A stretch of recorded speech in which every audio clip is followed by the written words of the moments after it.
Before we dive in the rest of the day എനിക്കൊരു കാര്യം പറയാനുണ്ടായിരുന്നു. നമ്മുടെ കഴിഞ്ഞ ദിവസത്തെ വ്ളോഗിൽ അല്ലെങ്കിൽ ആനുവൽ ഡേ വ്ളോഗിൽ I forgot to mention about നമ്മുടെ +1 സിയോണിൻ്റെയും അവൻ്റെ ഫ്രണ്ട്സിൻ്റെയും പെർഫോമൻസിനെ കുറിച്ചിട്ട്. It was absolutely stunning. It was all my heart. അവരുടെ എനർജി വാസ് സോ ഇലക്ട്രിഫൈയിങ്.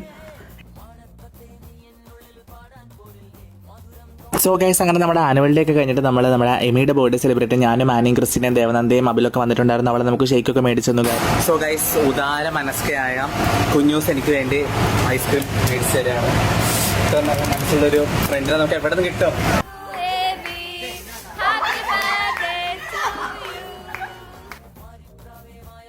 എമീനെ സംബന്ധിച്ചിടത്തോളം ഇത് അവളുടെ 18ാമത്തെ ബർത്ത്ഡേ ആയതുകൊണ്ടും അതുപോലെ തന്നെ നമ്മളെല്ലാവരും കൂടി ചേർന്നത് മെമ്മറബിൾ ആക്കിയതുകൊണ്ടും അവൾ ജീവിതത്തിൽ മറക്കുമെന്ന് എനിക്ക് തോന്നുന്നില്ല. കാരണം കുറേ മെമ്മറബിൾ ആയിട്ടുള്ള മൊമെൻറ്റ്സും അതേപോലെ കുറേ അടിപൊളി ഗിഫ്റ്റ്സും ഒക്കെ അവൾക്ക് കിട്ടിയിട്ടുണ്ടായിരുന്നു. ആൻഡ് ഐ ഫെൽറ്റ് അവൾ ഭയങ്കര ഹാപ്പി ആയിരുന്നു. ആൻഡ് നമ്മളെല്ലാവരും കേക്കൊക്കെ കഴിച്ചു. And it was a day well spend for her as well as for us. So അപ്പോൾ അത്രയുള്ള എമയുടെ ബർത്ത്ഡേ റിലേറ്റഡ് ആയിട്ടുള്ള വിശേഷങ്ങളും കാര്യങ്ങളൊക്കെ. അടുത്ത വ്ലോഗ് കാണുന്നവർക്കും ബൈ പറയാം. Bye guys.